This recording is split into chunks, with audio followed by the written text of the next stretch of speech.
podcast where we are live on the Rec Yard every Wednesday night. Hey, everybody. And that was Tunchi sliding into her chair just as the introduction was completing. As always, she has left me on edge wondering if she's going to show up or what's going to happen. But you know what, Tunch? I want to say, if something happened and you weren't here, we'd still have a good time. Well, I'm not so sure that's true. I'm just not. I just It might not be as good of a time, but we've got some pretty awesome people that are here every week, and I feel like we would have a good time. We are live on the Rec Yard Women's Prison podcast. I'm Marcy Marie. And that's your cue, Tunchi. You didn't hear because your earpiece wasn't in. But this is my co-host, Tunchi. The Tunch. The Tunch. Why did I want to say the Tunchinator? Yeah, I mean, you can say that too. I mean, it sounded kind of like roar, like something ready to. That's when we go to legislation next session. That's what I'm going to refer to you as, the Tunchinator.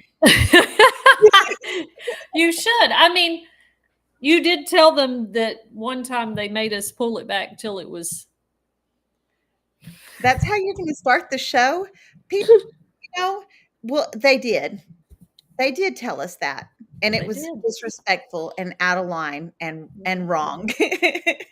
So we actually, guys, we already have some great folks in the chat. We see you guys. We're happy you're here. Department of Corruption Stories, thank you for taking such sweet care of our chat every week. We appreciate you so much. Thank you all for hitting that like button, hitting those hearts, commenting, sharing the live. We appreciate all of those things. If you're listening wherever you hear your favorite podcast, iHeartRadio, Spotify, Apple Music, you guys be sure and leave us a review.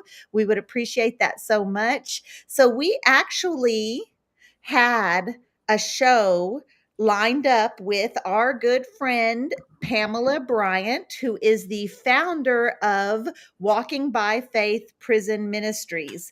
Pamela got very ill today, and actually I saw just a moment ago she posted that she was on her way to the hospital.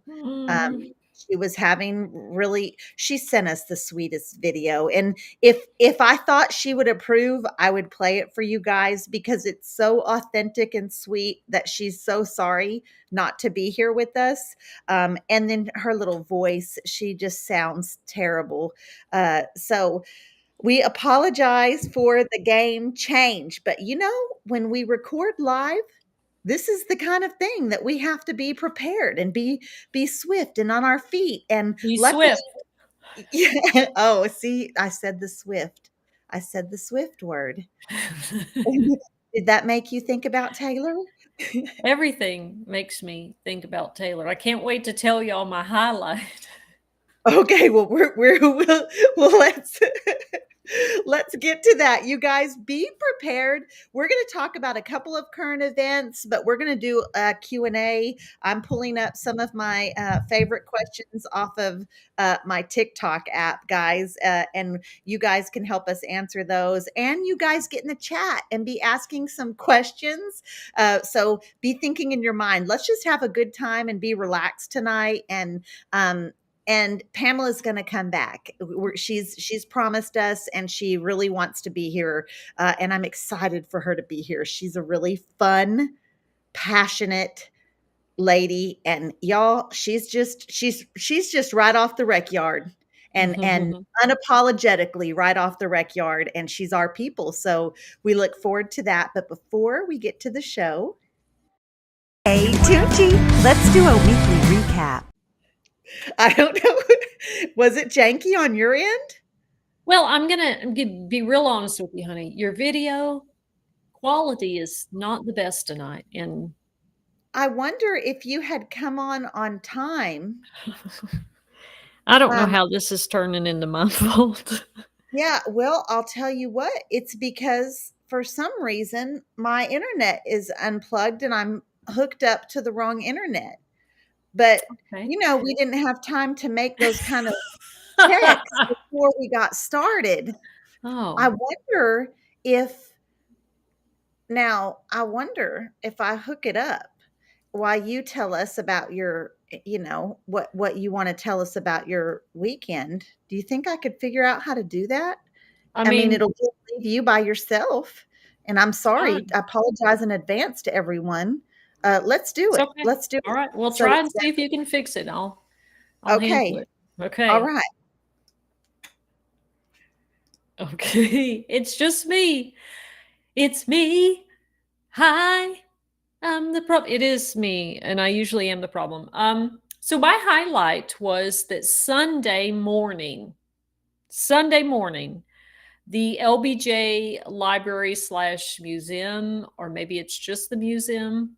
Maybe I made up the library part. So they have this special exhibit right now that is showing like artifacts and relics through music history, starting back way back in the day.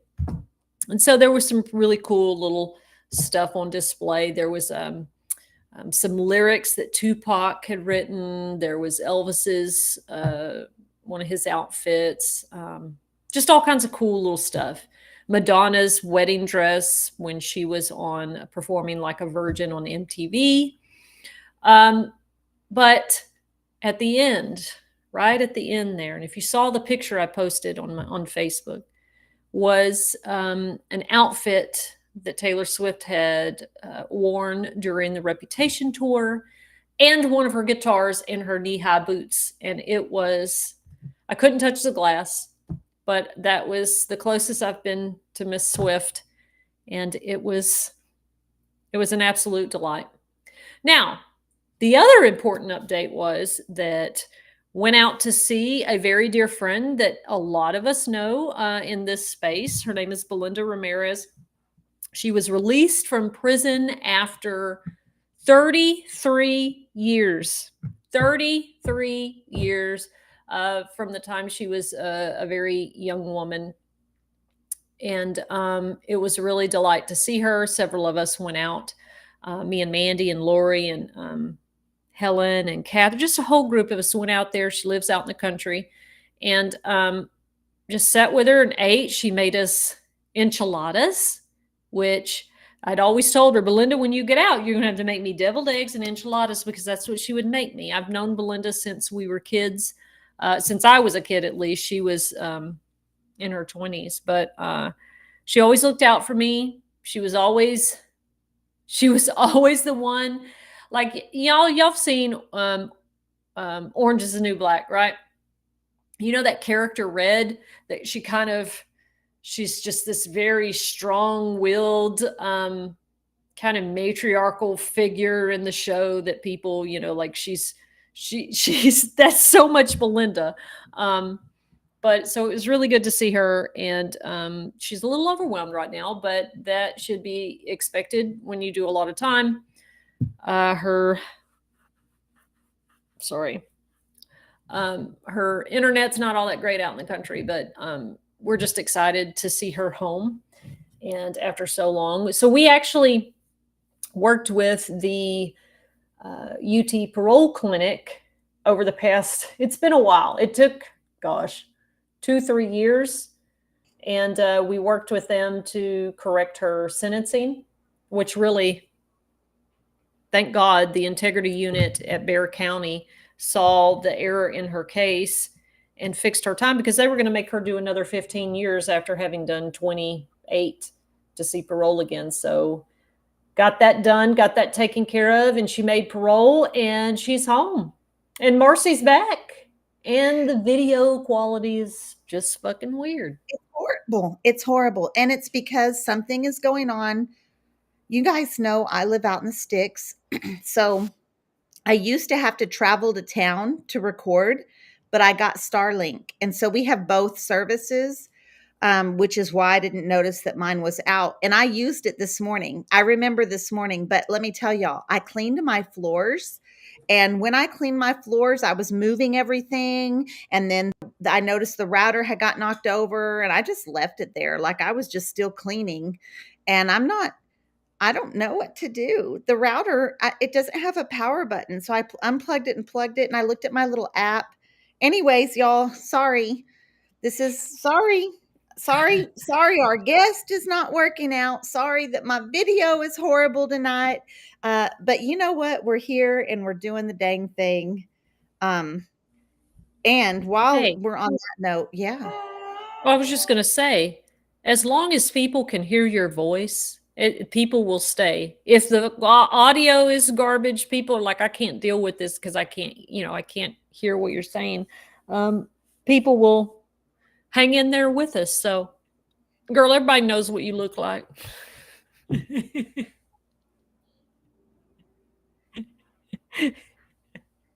I'm so sorry. This is horrible. This is absolutely nutso.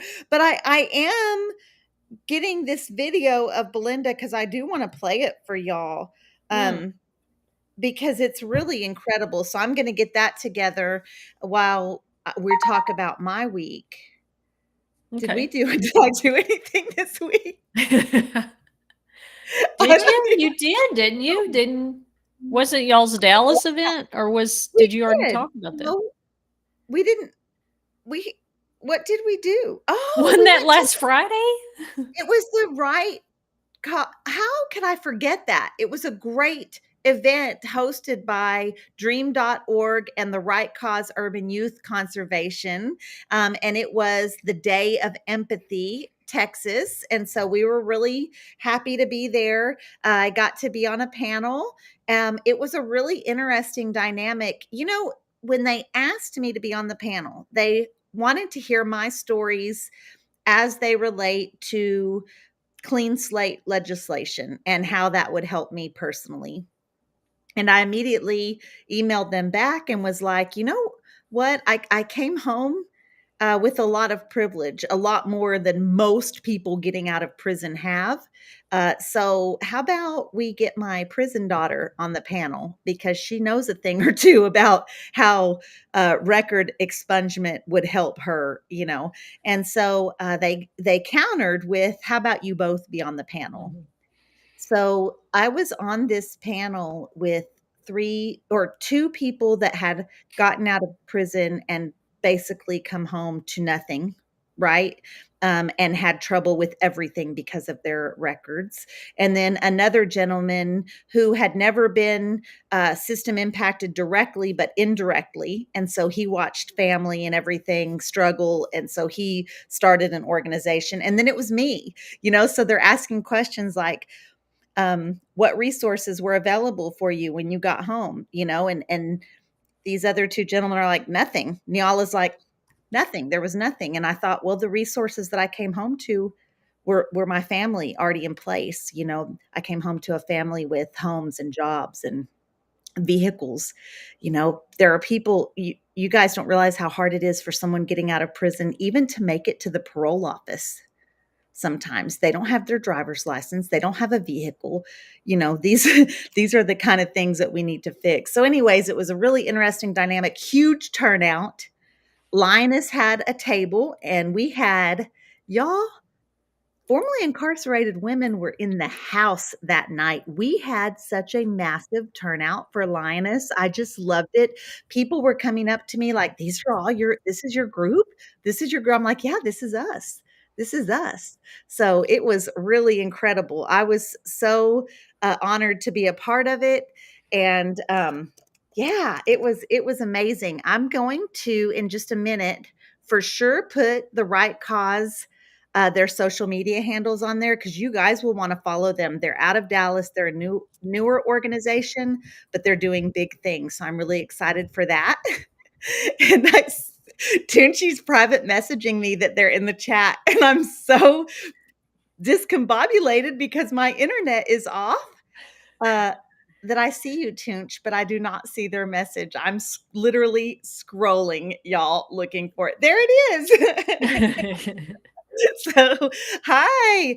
So they're co-founded by Sean and Sade Wright. Yeah, it was just a good night, man. I was really excited for it. And Niala, who you all have met before, and if you're ever on my social media, you see she's there. She's fallen in love with their organization and with them, and I'm just really excited about things that we're going on. So I think besides changing diapers, that was the highlight of my week, right? Yeah. Yeah, I It's mean, those were big highlights. That was a great event. I love the pictures and the community, and then a group of us were able to see Belinda and spend time with her, and um, and then I got to see Taylor Swift's outfit. Like, what a joy! it was a really good week. It really was. Yeah, I was just it was a big highlight. I wanted my wife to come and she wanted to be there, and Brittany wasn't able to because because the kids, right? We just didn't have childcare, and that's going to happen sometimes. But we do have an event coming up this weekend, right? We do, yeah. You're going to come stay with us. Uh-huh. I Yeah. am. Yeah, I'm looking forward to that, and that is the Abolish the Death Penalty Conference in Fort Worth. And I always love when things happen in Fort Worth. I love when my folks, my hometown, start to organize and get busy. It's really exciting for me, so I'm looking forward to that. Me and Tunch will be there, and then we have another thing next week. We'll be in Houston. Yes, that's right. And I will be here in Austin before I drive down there with Mandy at the Women's Storybook Project luncheon, and then headed to Houston with you to do the one there. So it'll be a busy week elevating moms and incarcerated moms and their kids and that wonderful program. I'm looking forward to that, and we'll be together Wednesday night, and we'll see how the internet in the hotel is. we'll make something happen. We can't let today pass without talking about Ivan Cantu, and so thank you, Laurie, for bringing that up. She said that Laurie says that her heart is heavy because she just finished the virtual vigil for Ivan Cantu, who was sentenced to death and put to death. I'm probably not saying that right. Yeah. He was murdered by the state. Right. Yeah. Yes, he was. So thank you, Laurie, for bringing that up. There was a text campaign today, and we have such a good group of advocates here in our state that fight until the last moment, and so we recognize all of you, and we know that all of you are feeling that heaviness, and just know that Tunch and I are with you with that for sure. For sure. Thank you, Laurie, for bringing that up. We see Peaches is in the chat. Crystal Butler's in the chat. And Carrie says, Tune is on tonight because you were by yourself for a moment. I'm not sure. Are we looking to donate? Is there a way to donate to who? And I'm sorry that I wasn't keeping up with the chat on time. So get back with me and tell me who, because yes, everybody we work with is nonprofit and mostly volunteer. So everybody takes donations, and it takes a community to get some of the work done that we get done. So absolutely, I just need to know who, and I'll direct you to the right spot. And yes, speedy recovery for Pamela Bryant. For those of you just tuning in, our guest is in the hospital this evening. She was not feeling well at about 3 o'clock. She kept thinking she was going to make it. And finally, about 3 o'clock, she just knew it wasn't going to happen. So Department of Corrections is saying I'm a little blur. And I'm sorry, my internet, I don't know how to fix it. I thought that I was going to leave Tunch, and she started to sing. I almost came right back on. Can we try this? Can we play Belinda's? Yeah, let's do it. Can I mean, you? I'm gonna try it. Let me see if I Okay. did it right. All right. Hello, my name is Belinda There's no Ramirez. picture. I was locked up. You don't see a picture? It was moving real slow. Let me try to do it. See if Yes, I. thank you. Thank you. Do you want me to text it to you? No, I know where to find it. Thank you. Okay. Thank you, Beverly. Yes, major prayers for Ivan Cantu, the family, the community, and everybody that advocated for him for sure. So I see Lavernon, my good friend. Lavernon spent almost 3 decades in the penitentiary, and he's with us tonight. Thank you, thank you. And I'm glad my sound is working. I appreciate you guys so much. Anthony, I see you, another power advocate in the house. Randolph, good to see you. Love you, but love you much. Love you much. Sorry, guys. Sorry, we are out of control tonight. Um, and any way you want to support our organization, for certain, social media is a must. Sharing posts, we have calls to action. You want to make sure you're following us on all of the platforms, and that's the easiest way to get involved, and that's kind of the first steps, right? So for sure, KK, we see you. Lexi, we see you. Thanks so much. Okay, we have a comment. It says, I was so blessed my PO came to me at the police station across the street. I have loads of family and super smart people to get me started, and the electronics still frustrate me. For sure. Yeah. Re-entering any kind of technology still gets me. And that's the first thing that we have to kind of be aware of when we're working in such a digital world. And I work from home, so it's all virtual. So when I'm talking to people that are just getting out of prison, it's like, hey, let's get on the phone and we'll walk through how to get on the Zoom, or we'll walk through how to do some things, because it's something that's not. But for sure, yeah, loads of family to help you get started. That's a big privilege, right? And it's not one that everybody has. Uh, and I see Josh. I know you just popped in. I don't know if you're still here, but love you, Josh. He is with, and I hope I don't mess up his business, but he connects formerly incarcerated people with viable employment, and I mean big jobs.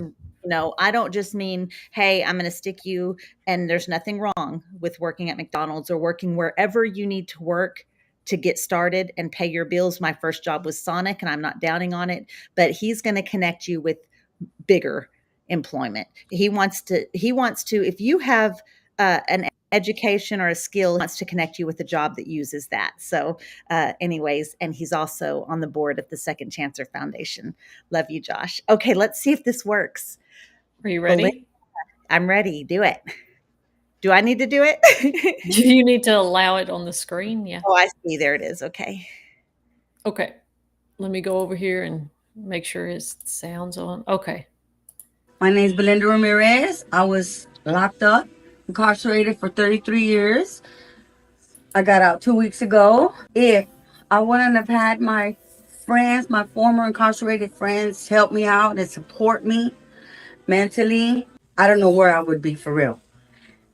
Because of people like that, people like me get to really experience the freedom and liberty that we're supposed to have.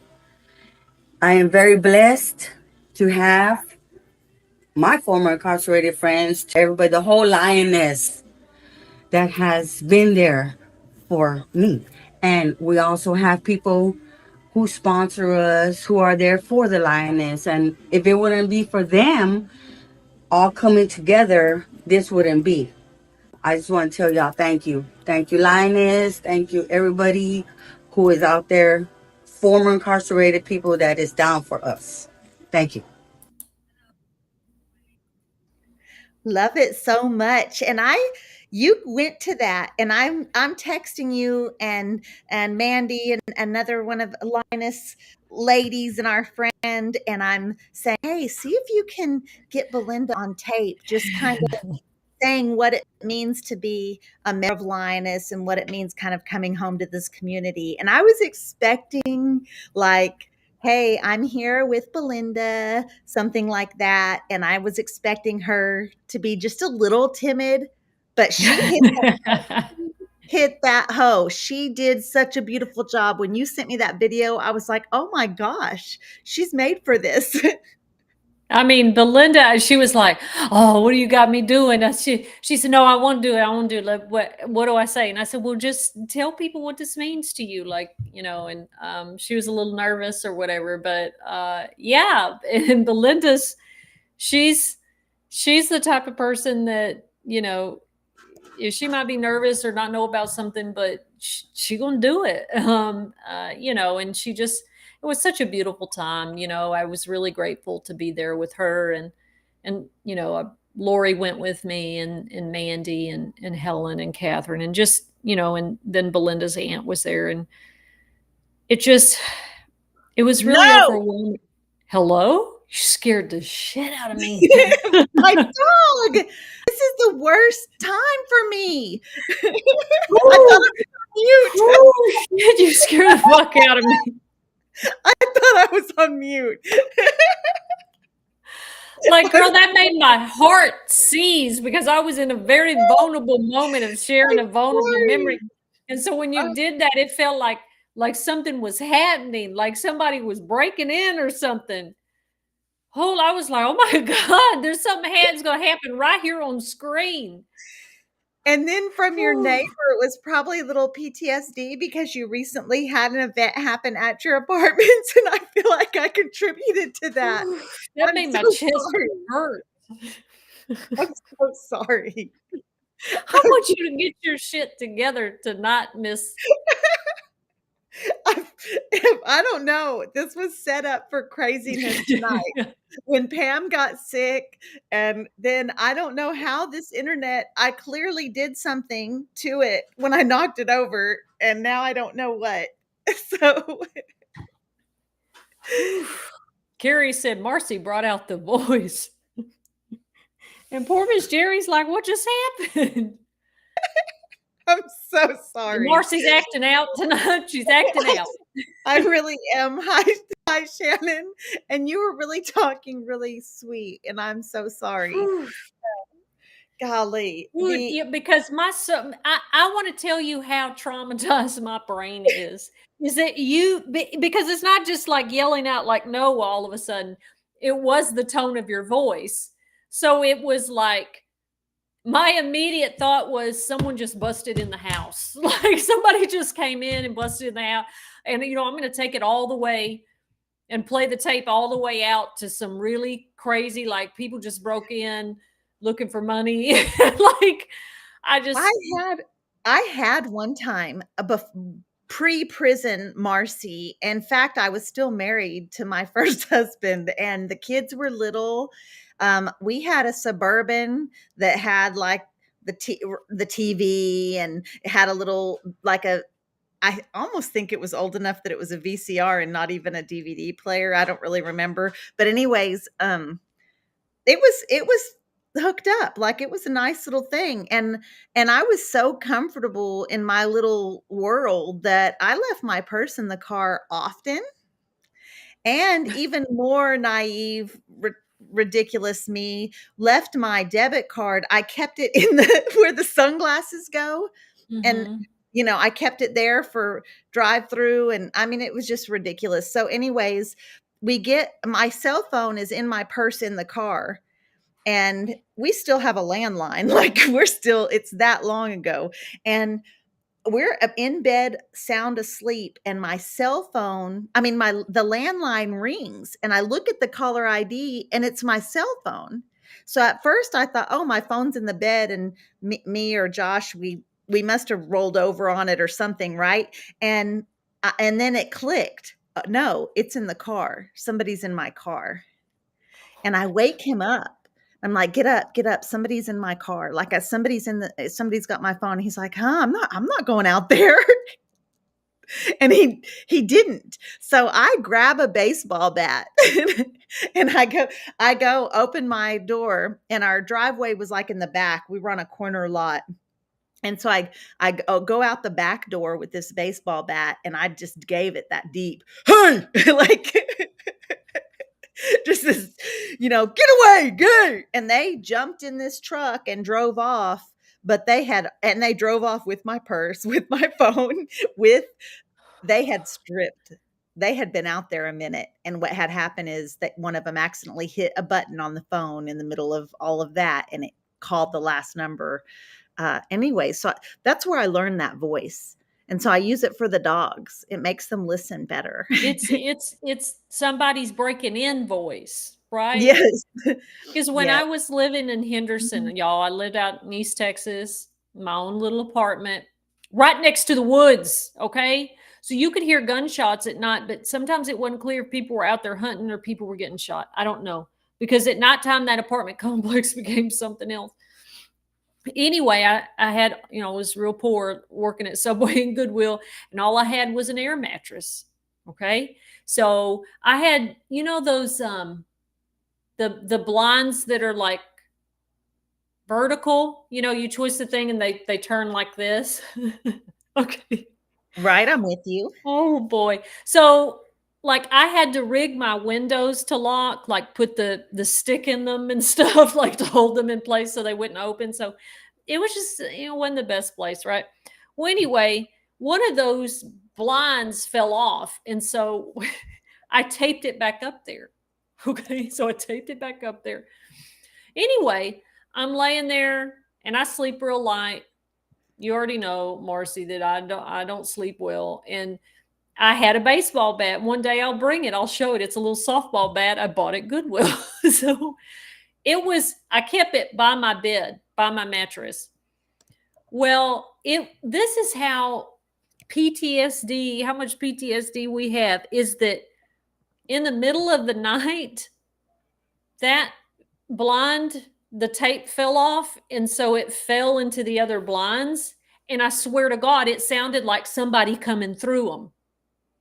And just the second that noise happened, I rolled off of that air mattress, grabbed that baseball bat, and it was that deep voice. I said, "You get your motherfucking ass out of here." Like loud, screaming. And I was holding that bat, like shaking. The thing hadn't even fallen all the way to the ground yet. And my heart was like, doo, doo, doo, doo. And I was girl, I just sat there and laughed my ass off. Like, I am so embarrassed, and it's just me in this room. Like, it was immediate. There was no thinking. I just automatically did it. And it was that deep voice. Hey. It's instinct. It's instinct. We've been asked where to donate to incarcerated people. So there are a few organizations, and so the question is, where do we donate to incarcerated folks? And of course, we're in Texas, so I know how to donate to incarcerated Texans. Carrie S.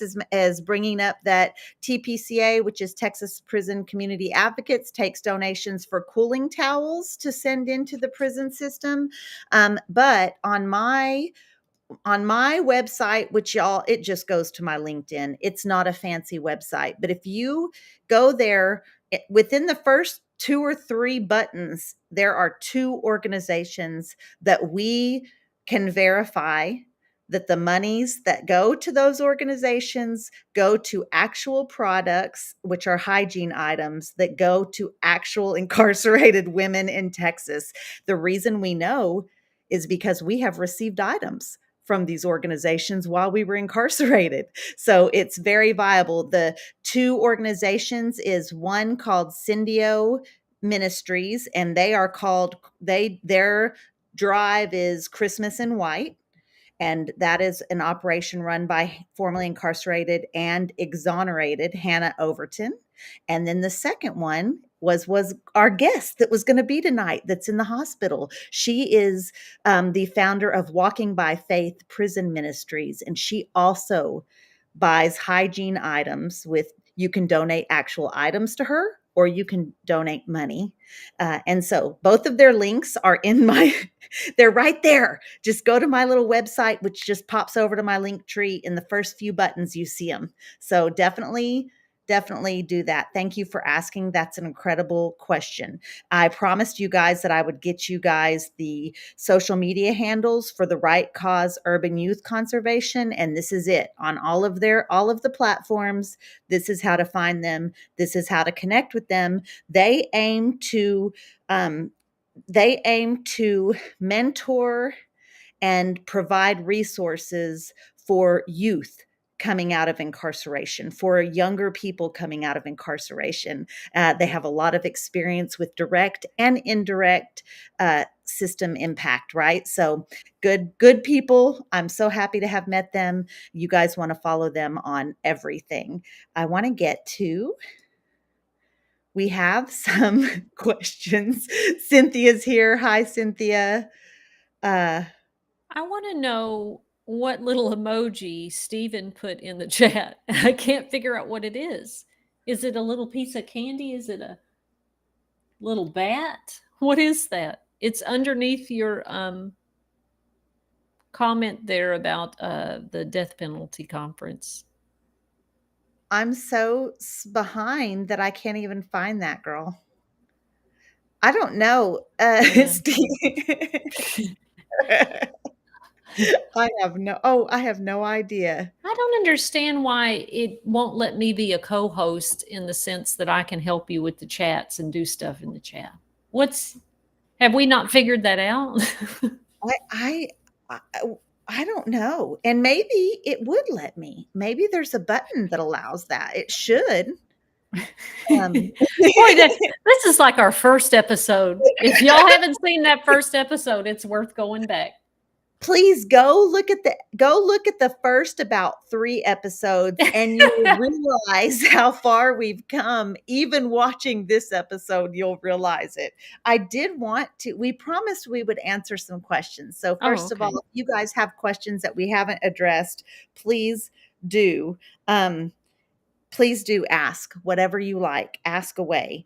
And I'm going to open up my TikTok account because I've been getting some doozies, girl. And so let's answer some of them. Heck,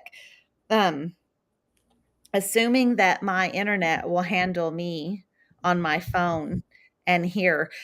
Hey, I want to talk about this too. First of all, Cynthia Bala says her son is at Clemens Unit and they're on lockdown due to the wildfires. And that's something else that we did this week, and I can't believe we didn't bring it up.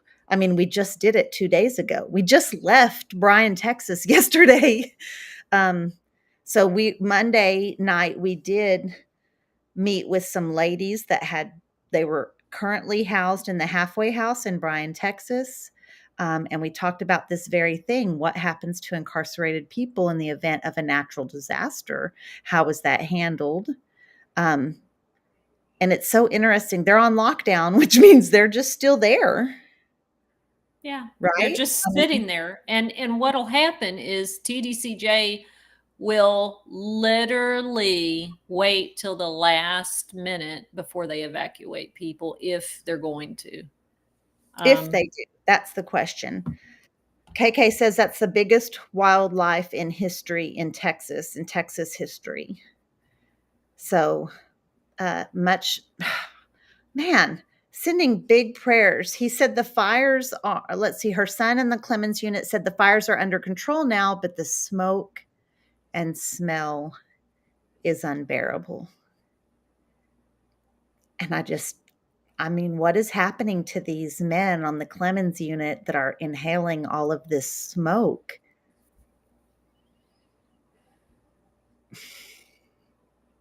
I mean, this is why we're doing that research project with Texas A&M to bring stories just like this forward and to hopefully change policies and legislation when it comes to incarcerated people and protecting their lives and the lives of the staff. Right.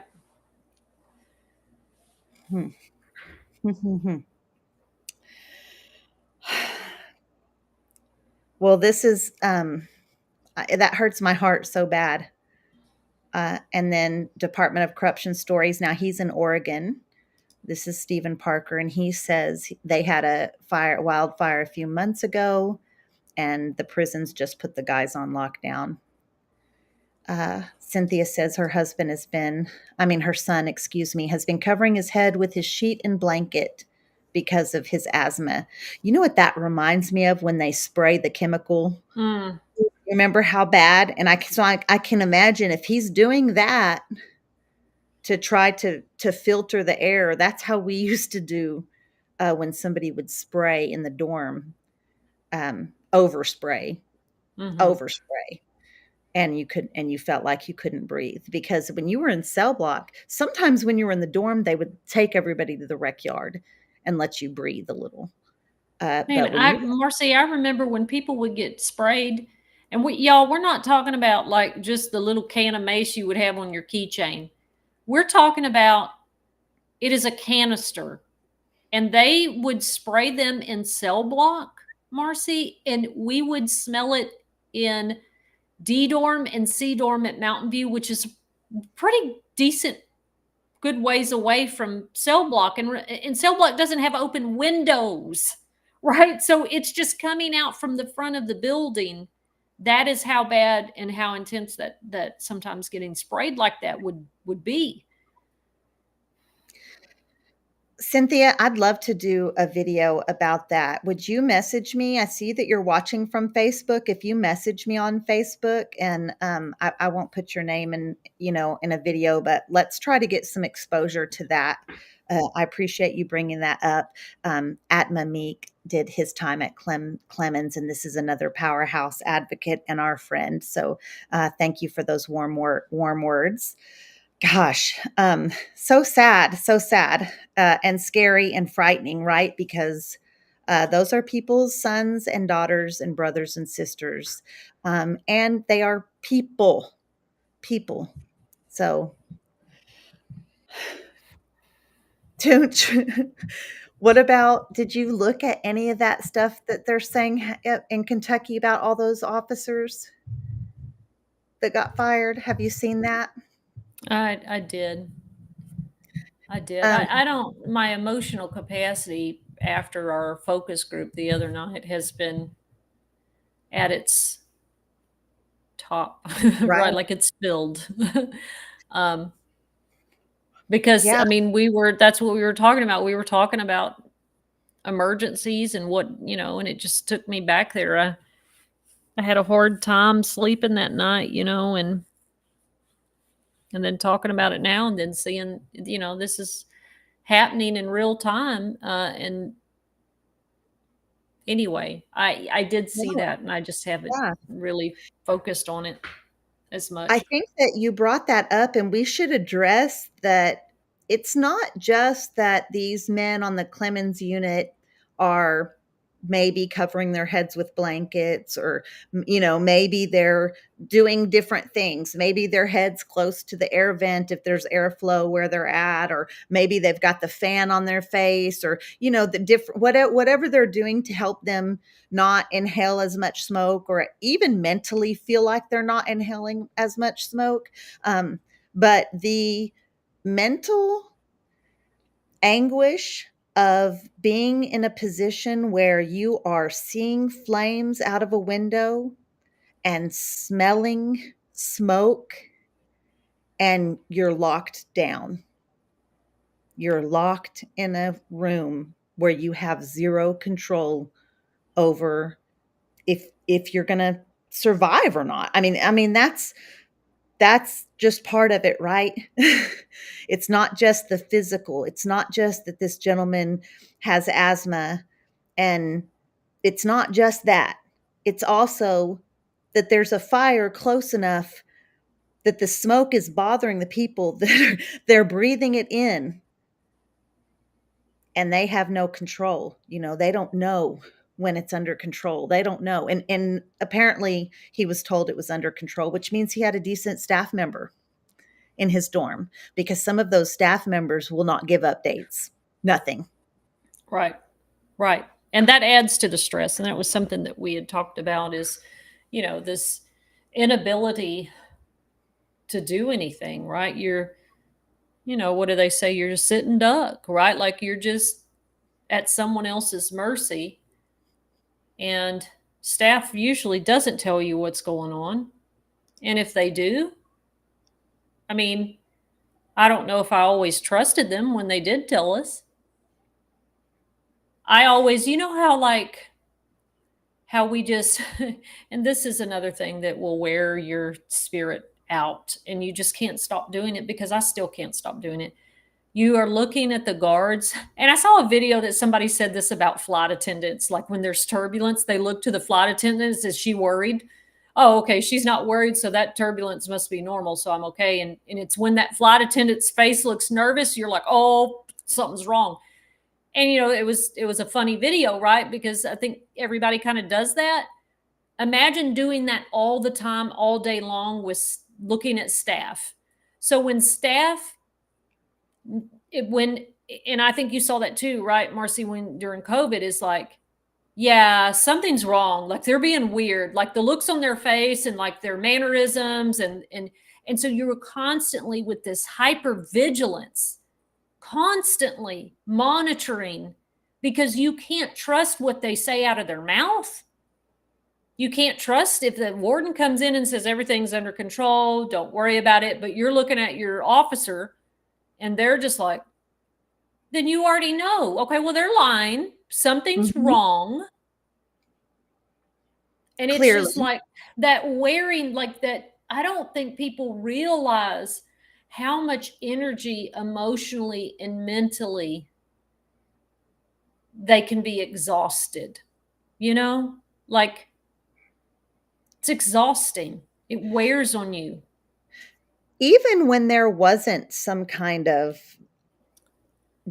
whatever, even when there wasn't COVID, even when there wasn't a bad storm outside, even when it wasn't icy conditions outside, you still were hyper vigilant in watching what the officers were doing, because they controlled the mood of the dorm. When I came home, I remember having to break myself I worked at Amazon, and I remember watching my supervisor everywhere he went on the floor. Like I was just super focused on what he and his PA, his assistant, was doing, and how that was going to affect me. And I remember having to tell myself, like, Marcy, chill out. You're just here working. Like, you don't have to watch them all the time. And you also watch them all the time so that if your neighbor needed a bar of soap and you needed to hand it to her, you knew if it was a good time or not. Like, it just for minor things like that. So, yeah. Oh, Barbara says that it snowed ashes on the rec yard one night from fires very close. I can't imagine. I had one. I was in cell block and there was an electrical fire.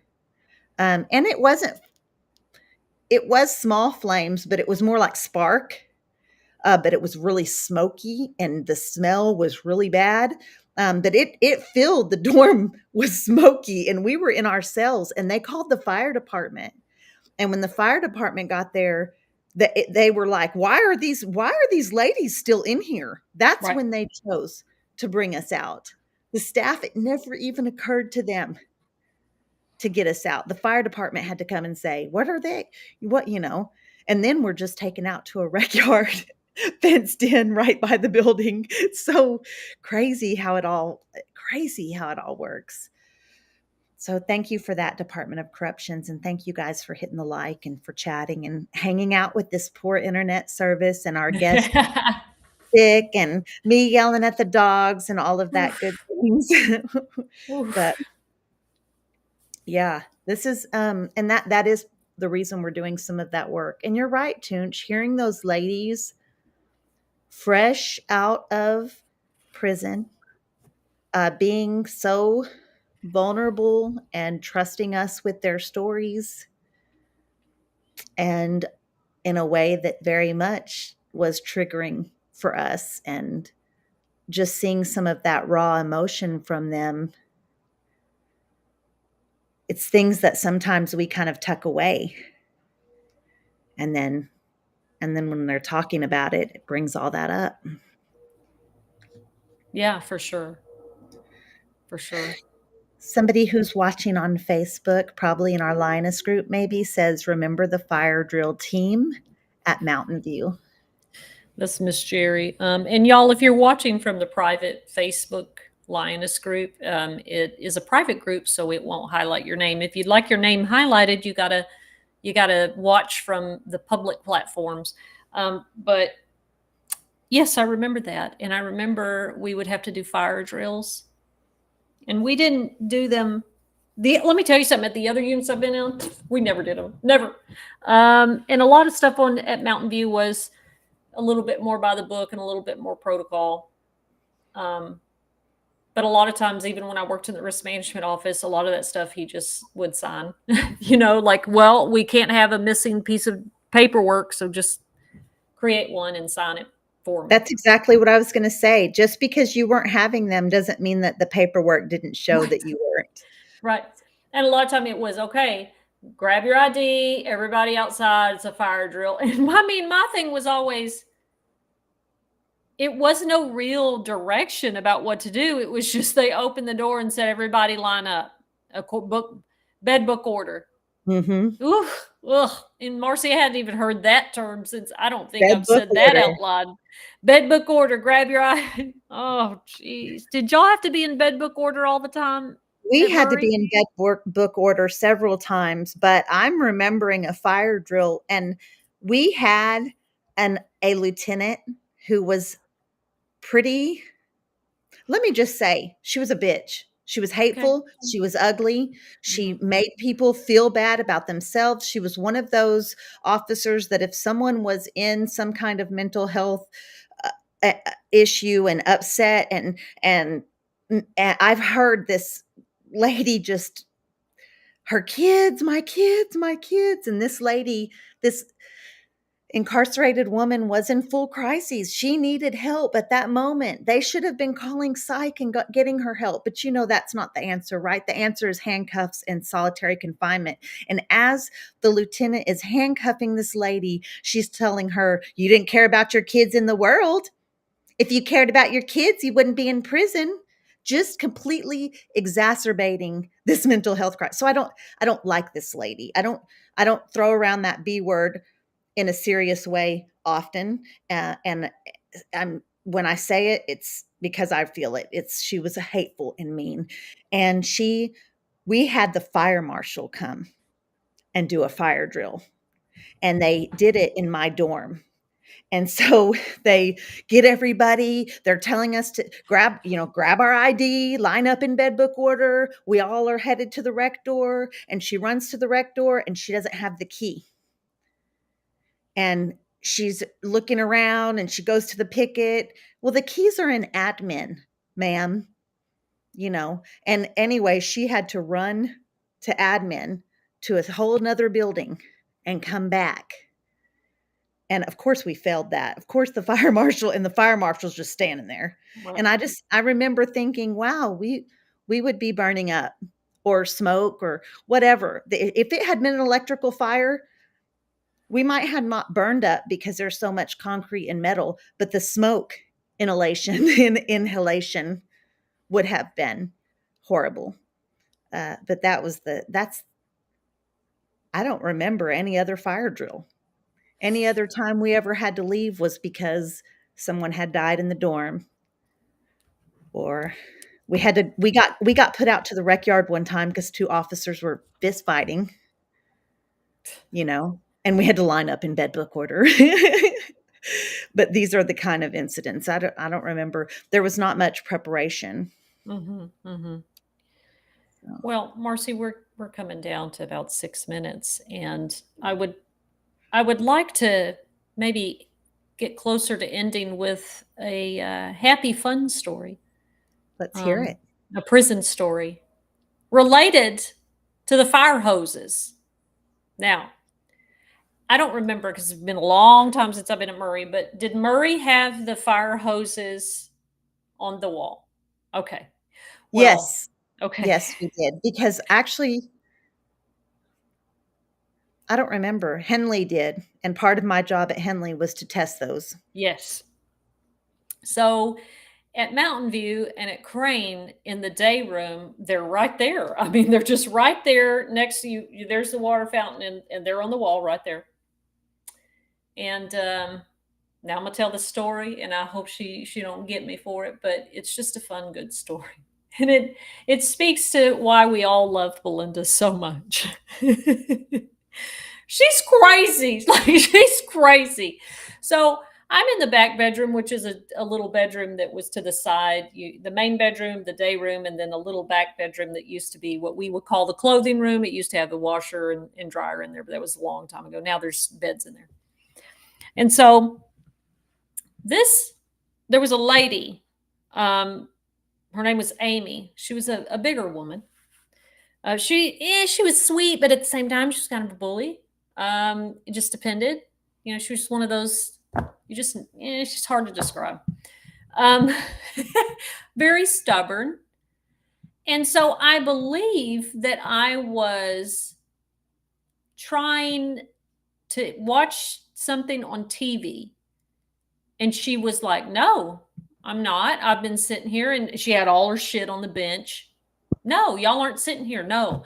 And I was like getting frustrated because it was something that was like really important for us to watch. We'd been waiting or something. And she was getting real booky with me. And Belinda was there getting her water. And she said, Belinda calls me Woody from Toy Story. And that was my original OG nickname before Tunchi. And she said, hey, because Belinda kept the dorm under control, Marcy. She said, hey, what's going on? I said, man, I don't know. Everybody was mad at Amy. She wouldn't move her shit. And I said, she just took my seat. Like, we're not going to watch this. I guess I'm just going to go back because I'm fixing to get mad. And she said, it was faster than any of us could think. And she said, hey, hold up. You're not going to mess with motherfucking Woody like that. They want to watch the program. She pulled it, turned it on, and hosed her full blast. And she said, what? And she was screaming, get up, ho, get up. Oh and my and I am like, the water has hit me, and it's like hit me up against the wall. And she goes, Woody, I'm sorry, baby. Just take it. I'm sorry. And she was like, just blast, because I was on the other side of Amy. So Amy grabbed me and I said, get on me, let go of me. And so she's just hosing her with this. And the officer is in the picket going, Ramirez, stop. And she goes, you let go of Woody. And just cussing her out. I mean, just giving her the business. And those hoses are powerful. Hurts. And she was taking it, and she finally let me go, and Belinda hosed all that shit off the bench.